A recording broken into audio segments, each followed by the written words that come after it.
yung mga kasalanan ni Sara po, hindi man po siya absuelto. Kasi unang-una, hindi man tinatch ng Supreme Court. Kasi ang subject po ng petition ni Torion, yung sa technicality po, kung yung impeachment complaint ba ay hindi nag-violate sa 1 year bar rule. Ganun lang yun. Kaya karga pa rin ni Sara Duterte ang kanyang mga kasalanan.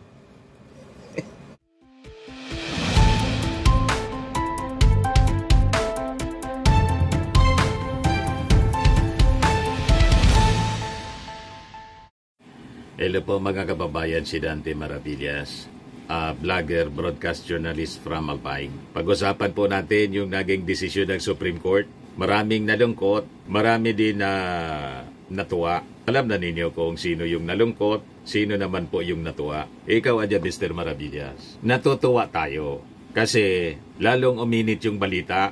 Pag mainit po ang balita, happy kami.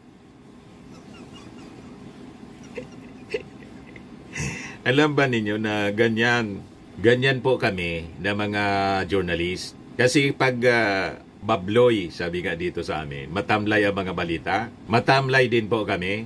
Walang excitement sa aming mga programa. Di ba? Pag may controversy po, happy kami na mga journalist kasi may discussion na panonoorin ng mga mamamayan. Pagkikinggan ko nasa radyo kami noon. Sige kong hanap ng mga balita, mga controversies. Pag walang controversy po, matamlay ang aming pakiramdam. Kaya itong naging desisyon ng Supreme Court na nakakainis, gustong-gusto namin ito. Tingnan ninyo, buhay na buhay, mga kababayan ng balita. Bala kayo dyan. Di ba? Ang akala siguro nitong mga DDS sa pagpabor sa kanila ng Supreme Court. Malulungkot po tayo. Ay, hindi tayo nalulungkot. Masayang masaya. Kasi uminit yung balitaktakan. Di ba? Anyway, ito po, temporary setback man lang po. And in fact, yung lead prosecutor po, si Congressman Dibanan, napakaganda ng kanyang mga sinabi. At ito yung una ko, mga kababayan, na gustong i-share sa inyo para kumalma po tayo. Kahit po si Laila de Lima, na magiging prosecutor din sana. Kaya lang naudlot.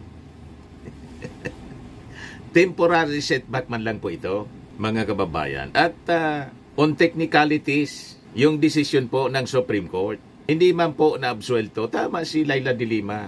Walang naabsuelto rito. Ang kasalanan ni Sara Duterte as contained, mga kababayan, sa 7 articles of impeachment, hindi man po nabura. Walang naabsuelto rito. Only that, ang pinaburan, mga kababayan, ng Supreme Court, yung petition filed by yung abogado ni Torion, questioning the constitutionality kasi may 1 year bar rule.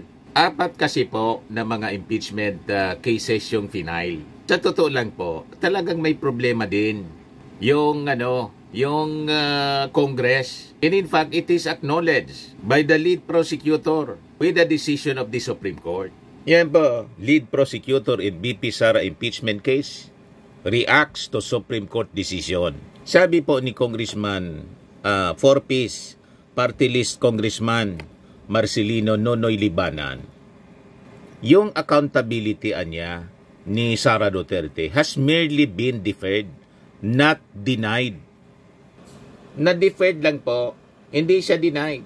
Walang naabsuelto. Kumbaga, nadili lang yung action, mga kababayan, na dapat sana naging forthwith na. Kaya lang, nagsabwatan yung mga senador nagkakampi ni Sara Duterte. Yan po ang malinaw dyan. Hindi agad ginawa yung mandato ng Supreme Court to forthwith proceed. Binigyan nila ng pagkakataon, mga kababayan, yung defense lawyer na makitaan ng butas. Ganon talaga ang buhay, mga kababayan. So nakitaan ng butas, tumakbo sa Supreme Court, question yung constitutionality ng articles of impeachment. Ganyan talaga po. Normal. Huwag na tayong maging maging ampalaya. Di ba? So, first round ito mga kababayan, panalo muna si Sara Duterte. So be it. Parang boxing po. Anyway, yung kanyang kapatid na naghamon ng boxing po, natsupi na, tumakas. O di ba? So nalantad yung pagiging duwag. Ito naman na nagpasaklolo si Sara Duterte sa Supreme Court. Ang sabi niya, bloodbath. I want a bloodbath. Pagkatapos biglang nagpasaklolo sa Supreme Court. Ang ibig sabihin nito, takot siya na makita ang mga ebidensya na hawak ng mga House prosecutors. Kaya dinala niya sa technicality. Pero hindi siya absuelto. Napakalinaw po ang sinabi sa desisyon ng Supreme Court. Kaya kalma.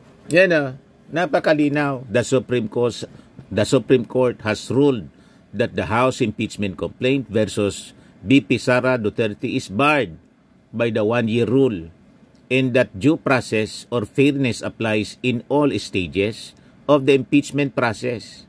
Sabi po ng spokesperson na si Ting in a press briefing kahapon. Due to this, Ting said, the Senate cannot acquire jurisdiction over the impeachment proceedings.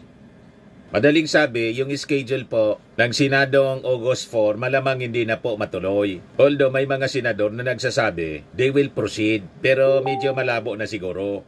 Pero po, sabi ng Supreme Court, however, the court said, it is not absolving the Vice President Duterte, from any of the charges against her. But any subsequent impeachment complaint may only be filed starting February 6, 2026. So next year, pwede pa na mag-file uli. Ano na ngayon? July na po. Katapusan ng July. 7 months away. Pwede pa mag-refile. So, na-defer lang po but not denied. Tama po si Congressman Libanan, the lead House prosecutor. So ngayon, sa kanilang pagre-refile ng impeachment, kung halimbawa yun ang magiging aksyon ng Congress, although sabi ni Attorney Princess Abante, spokesperson ng House of Representatives, titingnan nila yung mga legal remedies. Pwede sila na mag-file ng motion for reconsideration, bala na niyan yung mga abogado ng Kongreso. So, relax po. Yung kasalanan po ni Sara Duterte na nagbanta sa ating Pangulong papatayin, kay Lisa at kay Martin Romualdez, hindi pa man po siya absolved yung Article 1 ng impeachment case, lalo na po si Piatos. Wala pang trial.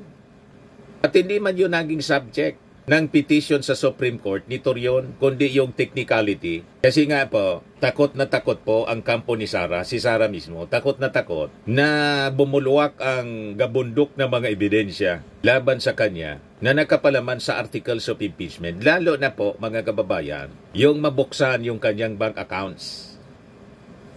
Kaya po, she is moving heaven and hell. Hindi lang matuloy ang trial. Hayaan natin siya kasi parte siya ng due process. At nire-respeto ng prosecution ang due process, mga kababayan. At least tayo po, marunong tayo kumilala ng due process. Pero yung mga Duterte po, walang ganon. Alam na ninyo, yung tatay, pati si Sara, si Basti po, walang due process. Sa yung nag-amon, pagkatapos siya yung tatakas. Kaya po yung katuwaan ngayon, kung may missing siya sa bungiroan niya, may missing boksingiro na ngayon.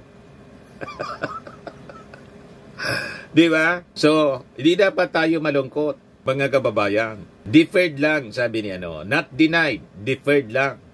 Yan accountability has merely been deferred, not denied. 4-piece party list representative Marcelino Nonoy Libanan had this to say Friday, kahapon po, on the heels of Supreme Court's dismissal of Vice President Sara Duterte's impeachment complaint on technical grounds.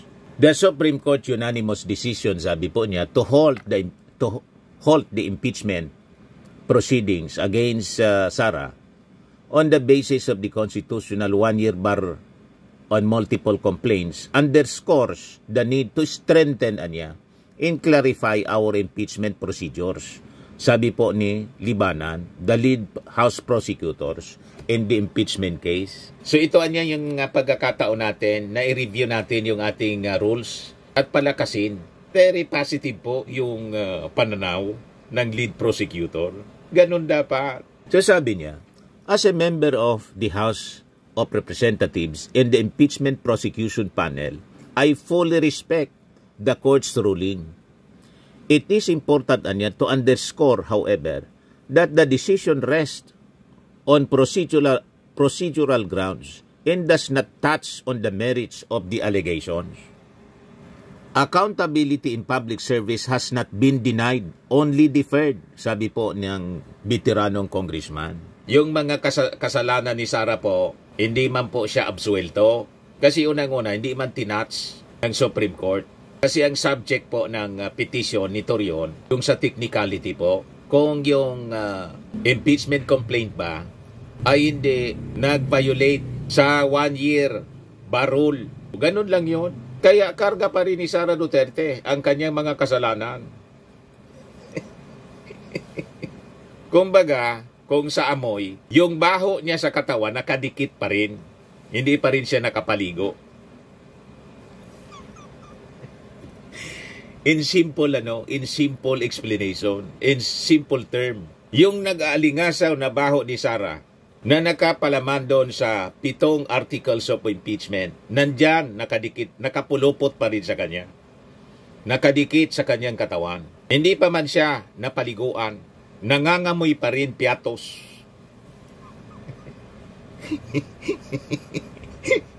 Naintindihan na ninyo?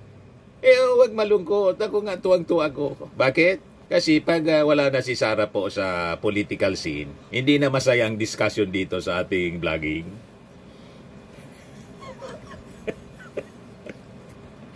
Maganda po na may laging kontrabidas. Parang pelikula.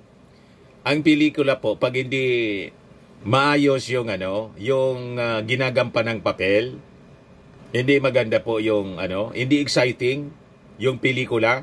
Di ba? Kaya importante po ang kontrabida sa buhay. Kaya nga relax lang yung ating Pangulong Bongbong Marcos kasi unang-una, siya na yung nagsabi na ayaw niya nitong impeachment. Gusto niya trabaho lang ng trabaho. Pero kasi pinahil pa rin yung impeachment, kaya okay na sa kanya, idiretsoan niya yan. We have to follow the legal process. Ayun ang sabi, ang posisyon ng ating Pangulo. Di ba? Yan sabi ni Claire, UC Claire, Malacanang to public, respect the Supreme Court. Ano man yung desisyon ng Supreme Court, respetado ng Palasyo Malacanang. Respetado din ng Palasyo Malacanang ang desisyon ng Congress. Kung i-impeach nila si Sara, respetado nila. Ganun po ang Palasyo Malacanang. Rule of law nga, di ba? Kaya consistent ang posisyon ng ating Pangulong Bongbong Marcos. Kaya nga nakulong si Digong kasi rule of law. Ano man yung desisyon ng korte, be it local court, international court, Interpol, rule of law nga, nire-respeto. Kaya diniliber ni legal yon, diniliber po ni General Torres, si Digong, sa dahig. Naintindihan na ninyo po? So, accountability in public service has not been denied, only deferred, sabi po ni Libanan. Libanan said that the development should prompt the House to revisit and reinforce its internal rules and timelines governing impeachment. Clearer procedural safeguards will help ensure that the constitutional mechanisms for accountability are not only respected but also effective and resilient in the face of political challenges. O diba, suwabing-suwabi po yung paliwanag ni Libanan. Kalmado masyado sa kanyang pananalita. Diba? Ganyan po ang mga veterano. Sabi po ni Libanan, the High Court has reminded us that even in politically sensitive matters, due process must prevail. As the court aptly stated, there is a right way to do the right thing at the right time. I take that reminder to heart and reaffirm my commitment to upholding the Constitution, the rule of law, and the integrity of public institutions, sabi po ni Libanan.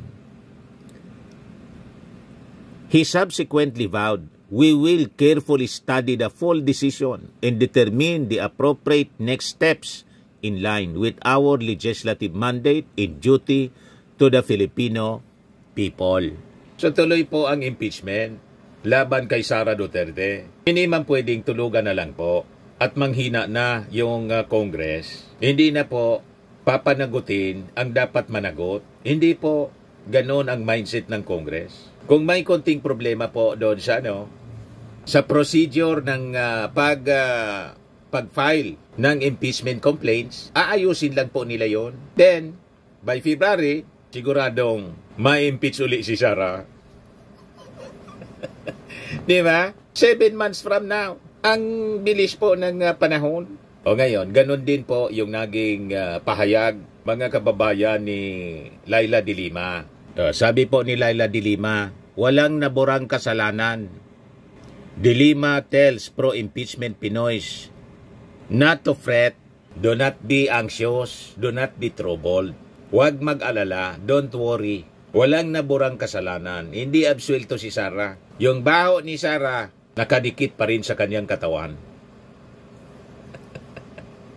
So matatagalan lang mga kababayan. Kunting panahon lang naman, 7 months. Pero baka mabago nga kasi baka may motion for reconsideration and later on paboran ng Supreme Court. Depende yan sa defense o sa prosecution pala. House Prosecution Panel. Hintayin na lang po natin sa mga susunod na araw. Pero halimbawa hindi talaga. O di sa February po, after February 6, may panibagong impeachment kay Sara Duterte. Taon-taon yan hanggang 2028. Kung halimbawa, hindi pa rin sa 2026, may 2027 pa. Sakto yan mga kababayan. At malamang, ganun pa rin ang direksyon ni Sara Duterte. Perpetual disqualification. Iyan kung hindi ilabas kaagad ng ICC mga kababayan yung warrant of arrest kasama si Bato at Bongo. Di ba? Ganon. Yan sabi ni de Lima. To those discouraged, I understand your dismay. But let me assure you, this is not vindication. This is not exoneration, sabi po ni de Lima. Technical ang desisyon, ang mga aligasyon ay nananatiling totoo, malubha at hindi pa nasasagot. Sabi po ni de Lima. Sabi po ni de Lima, while she respects the Supreme Court ruling, she has major concerns about its implications. I respect the Supreme Court, but in the case of this magnitude, transcendental constitutional importance, we must demand clarity, not shortcuts. The public deserves an explanation. The court must account for the serious departure from established rules of procedure. Sabi po niya, just like the Vice President Camp called the House prepared impeachment complaint against her as unconstitutional and petitioned for its dismissal, de Lima claims that the Supreme Court decision was also constitutionally infirm. The SC decision today declaring the impeachment complaint against Vice President Sara Duterte unconstitutional is not only unprecedented, it is procedurally questionable, sabi po niya. Sabi ng dating senador at ngayon ML representative, the Supreme Court anya came up with its decision on the Vice President petition to dismiss without even allowing the other side to talk. The House of Representatives, the principal respondent in the case, was not given the opportunity to file a formal comment as required by Rule 65, Section 6 of the Rules of Court. No such order was issued by the court, sabi po niya. Imbes niya na inutusan ang House to file a comment, the court issued a written interrogatory, a rare, if not irregular move. Somehow, the Supreme Court treated the House compliance with this interrogatory as if it were a formal responsive pleading. But let's be clear, it was not, sabi po ni de Lima. Paano naglabas ng pinal na desisyon kung wala pang formal na tugon ang respondent? The decision is basically an ex parte decision, a very prohibited action among judges when the rules require the parties to be given the opportunity to be heard first. Yan ang mga valid points. Ngayon, sabi nga ng iba, hindi naman niya nakapagtataka. Bakit niya Mr. Maravillas? The majority sa mga members ng Supreme Court, mga justices po, appointee ni Digong. Yan Kaya tama itong observation ni Benji Contreras. Sabi niya, 12 justices including the Chief Justice were appointed by Rodrigo Duterte, while 2, si Leonen and Kagiwa, were appointed by President Aquino, and 1 was recently appointed by PBBM. I wonder why the justice appointed by BBM voted to declare Sara's impeachment as unconstitutional. The 2 appointed by Aquino, Leonen, was the ponente, while Kagiwa inhibited.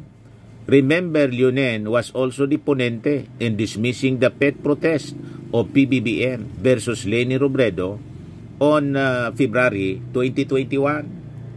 O ngayon, may idea na kayo kung bakit nagkaganon? O diba? O ngayon, i-share ko itong commentary ng isang kilalang yan po, isang columnist, si Antonio Montalban, veteran columnist po. Yan para kilala ninyo kung sino yung nagsulat. Contributor din siya sa Vera Files. Antonio J. Montalban, II. Ito pinost niya 2 days ago. Hindi pa po naglalabas ng desisyon yung Supreme Court. Sabi niya, there will be no more impeachment trial. The Supreme Court insider relayed this news. The reason why Escudero redefined forthwith installed the trial is because the Supreme Court anytime now will release its decision declaring the impeachment of Sara Duterte as unconstitutional. Joel Villanueva is assisting Escudero in installing the trial. The 12 justices will vote for its unconstitutionality. Sakto po. All 12 are Rodrigo Duterte appointees. The insider said it was Bongo who managed the loyalty of these justices. Go was a beneficiary of Escudero's budget insertions. But there is a serious catch, sabi po niya. The ponente of the decision will be Senior Associate Justice Marvic Leonen. Siya nga po, an Aquino appointee. Tandaan ninyo, itong post na to, pinablish ni Antonio Montalban II 2 days before na magpalabas kahapon ng desisyon yung Supreme Court. Ang kanyang sinusulat po, sakto sa nangyari, 12 na mga justices. Sakto po, 12 nga. Ibig sabihin po, yung kanyang informant sa loob ng Supreme Court, credible. Naulaan niya. But there's a serious catch, sabi po niya. The ponente, yung nagsulat ng desisyon, will be Senior Associate Justice Marvic Leonen. Yun na nga po. An Aquino appointee. Escudero has promised a reward. Leonen will be President Sara Duterte's appointee as Chief Justice. As 62, Leonen still has 8 years to go before retirement. He turned 70 in 2032. Madaling sabi, kung papaniwalaan natin yung sinulat ni Antonio Montalban, nagkasundo na po. Hoping na si Sara Duterte, pag naging presidente, hindi na-impeach, hindi na-disqualify po, kasi narang ng Supreme Court yung impeachment trial, si Leonen ang magiging magiging Chief Justice. May ganon. Wala pa akong kinalaman dito Ang nagsulat nito, ang journalist, columnist na si Antonio Montalban. Yan sabi dyan Leonen will be President Sara Duterte's appointee as Chief Justice. At 62, Leonen still has 8 years to go before retirement. He turned 70 in 2032. Kung totoo yan, hindi na po tinitingnan yung mga pagkakasala. Ang tinitingnan po yung ambisyon. Ano kung ubusin ng mga piatos, chichirya? Ano kung pagbantaan, mga kababayan, yung presidenteng papatayin? Ang importante, yung sariling ambisyon. Yun ang lumalabas, mga kababayan. Kung papaniwalaan natin ang isinulat po ni Antonio Montalban na isang journalist, columnist, so sabi sa kanyang pinablis na pinost, only 2 justices will dissent, Benjamin Caguioa, Aquino Appointee, and Raul Villanueva, the first and only appointee so far of BBM. All this, of course, stand on a big if. If the info from the Supreme Court insider, informer, will come to pass and proven to be true. Nangyari nga po. Di ba? Kanya-kanyang interest na po ngayon, mga kababayan. Yan si Chis Escudero, ano yung promise? Iwan ko po. Nothing concealed which shall not be revealed, or hidden which shall not be made known, sabi sa Bible. O ito nga po, sumingaw yung kwento. So sabi ni Antonio Montalban, whether the insider is telling the truth or not, the paramount response from us is vigilance. Another era of impunity may come our way, one in which the highest court of the land has become political in a hyper-partisan way. Another Duterte of the worst kind will come to power in 2028. Will the Filipino public tilt towards mass indignation? Will the House initiate another impeachment complaint next year? If it comes to pass, the BBM government will effectively become a lame duck. How will it respond to such a travesty of the Constitution? Kaya po, yung mga humahanga doon sa naging punente, si Lunen po, mag-isip kayo. Kasi lumalabas dito, yung naging desisyon, mga kababayan, ay puno ng ambisyon. Kung maniniwala tayo dito sa sinulat ni Montalban ngayon, i-share ko sa inyo kung ano yung pakasulat ni Lunen. Ito siya. Diyan. Sabi po niya, it is not our duty to favor any political result. Ours is to ensure that politics are framed within the role of just law. We cannot concede the sobriety of fairness inherent in due process of law to the passions of a political movement. Our fundamental law is clear. The end does not justify the means. We understand our history. We have learned that in the past, momentary desires to do what is convenient and considered means to ends have inadvertently created precedents that weaken the succor of law for those who dissent or those at our society's margins or those who may have fallen out of grace from the powers that be. We have learned that the class of political interest in the past, often disguised by noble intentions, has obscured the need to address the real problems of corruption, inequality, poverty, and disempowerment faced by our people. We will not allow that to happen again. We will not hesitate to declare what is legal, just, and right for our people.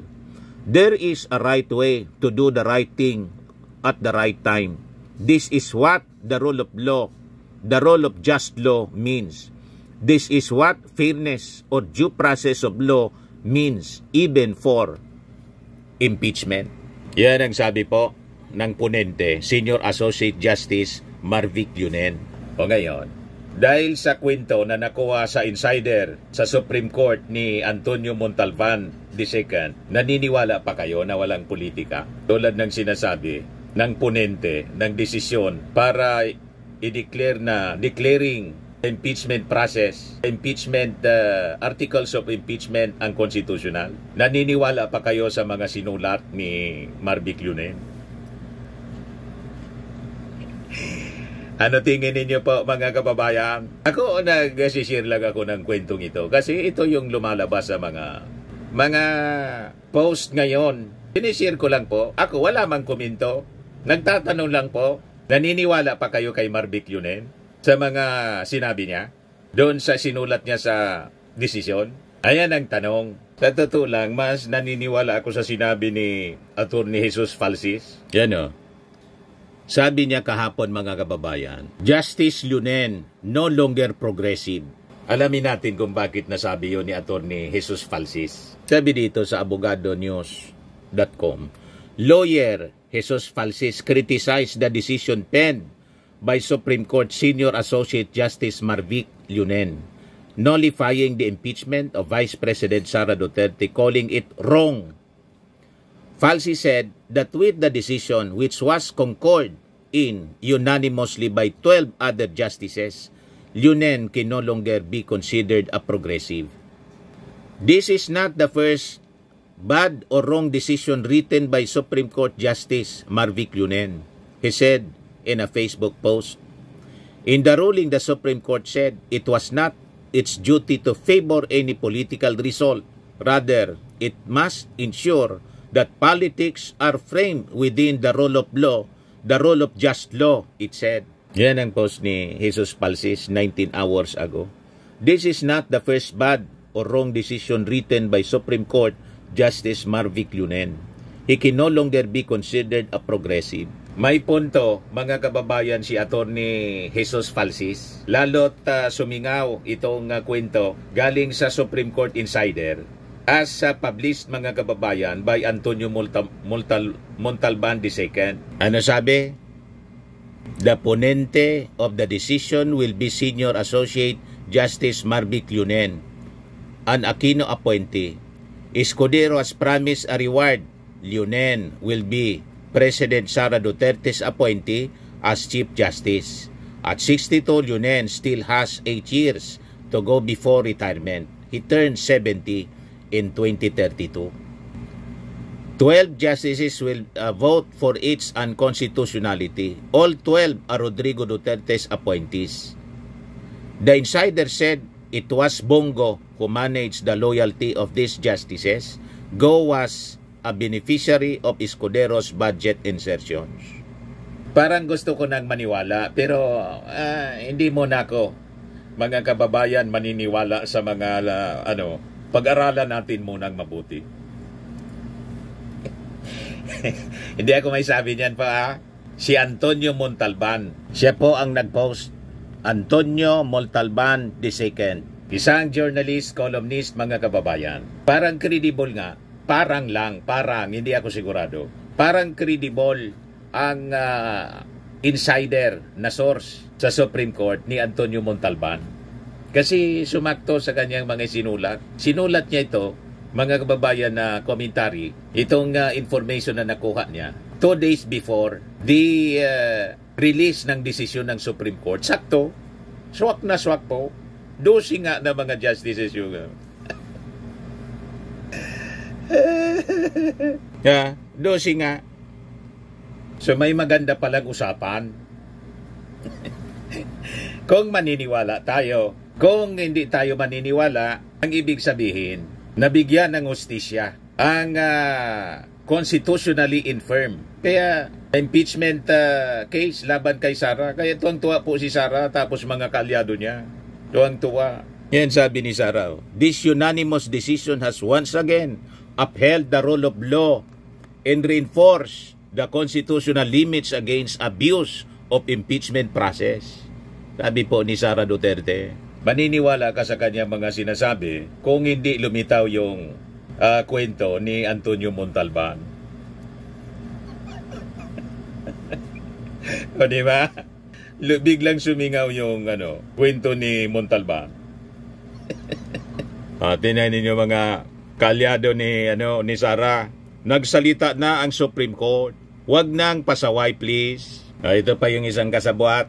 Gulat po ako na marami pa rin credible na lawyers na imbis na sabi hintayin natin ang Supreme Court, let's respect the Supreme Court.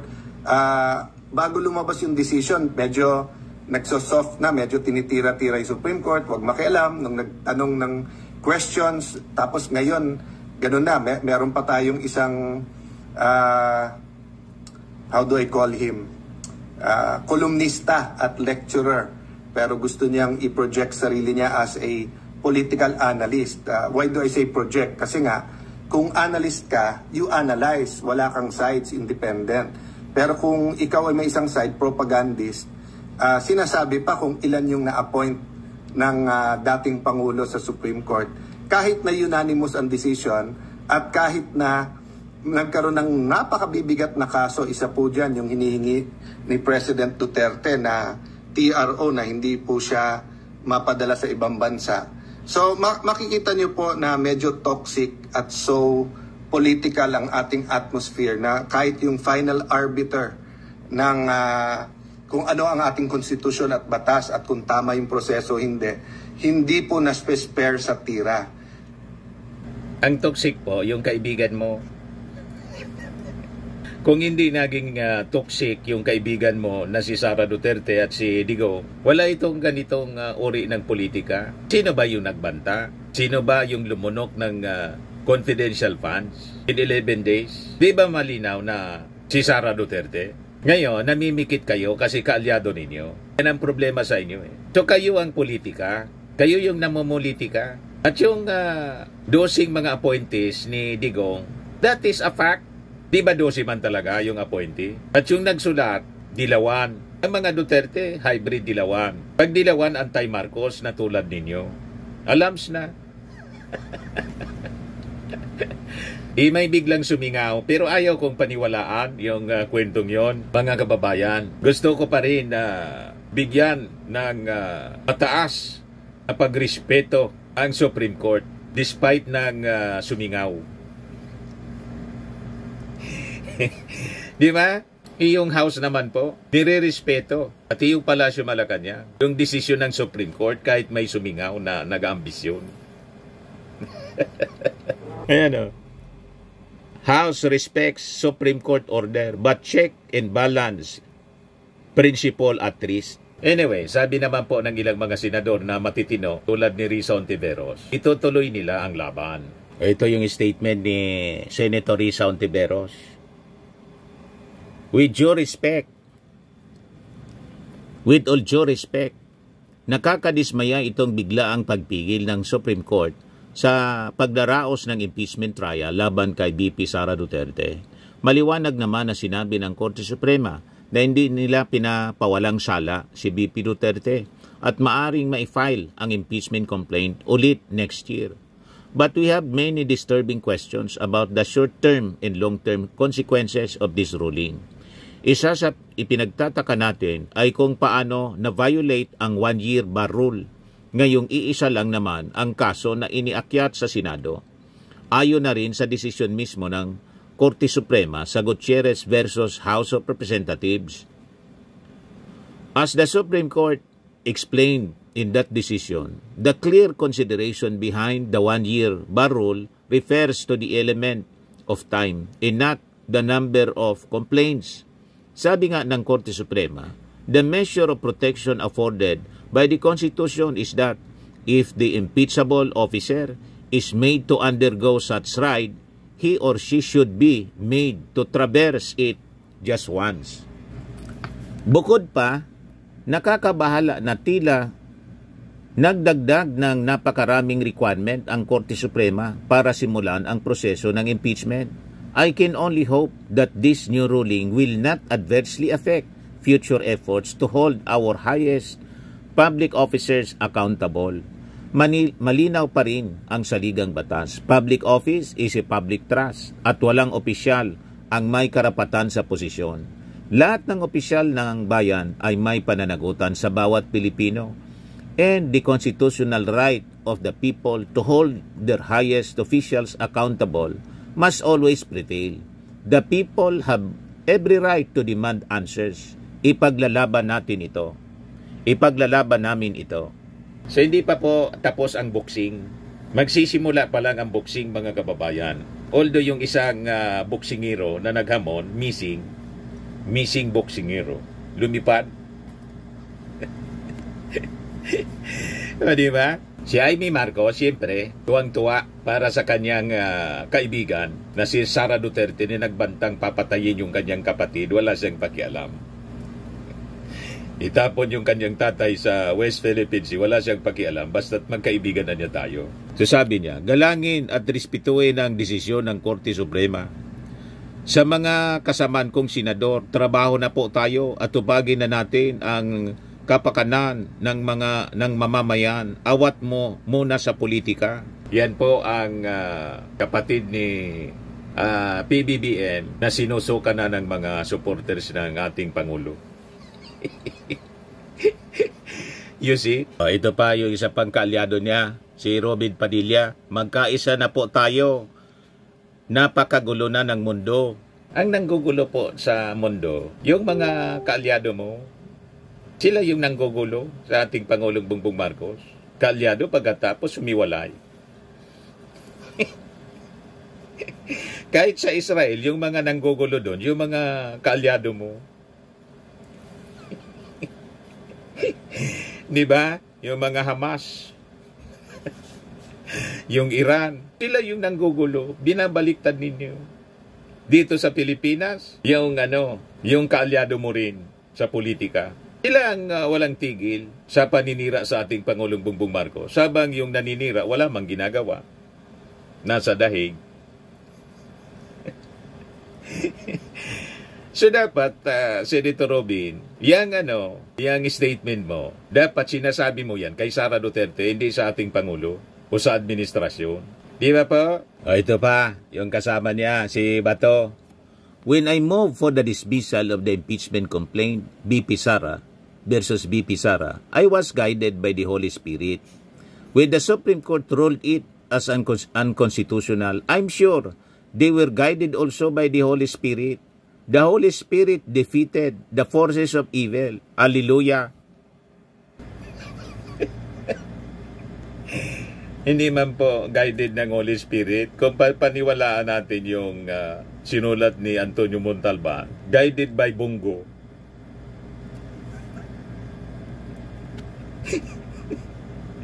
Yung mga kung papaniwalaan natin, yung sinabi ni Antonio Montalban, si Bongo ang nag-guide sa mga justices. Pero ayaw kung paniwalaan po na ganun, mga kababayan, baka mawala yung tiwala ninyo sa Supreme Court. Mataas pa naman yung respeto ninyo sa Supreme Court. Respeto natin. Kaya nga po, sabi ng Palacio, let's respect the decision. Di okay. Kahit hindi man totoo, di tayo naniniwala, guided by the Holy Spirit. Alangan man, mga kababayan, kitang-kita po kung anong pinagagawa ng Vice Presidente. Pagkatapos, pinaligtas ng Supreme Court, temporarily. Naniniwala kayo na yung mga justices na kumampi dito po, mga kababayan, sa petisyon ng abogado ni Sara, guided ng Holy Spirit? Naniwala kayo? Huwag kang mag-alala, ma'am, sa security ko. Kasi may kinausap na ako na tao.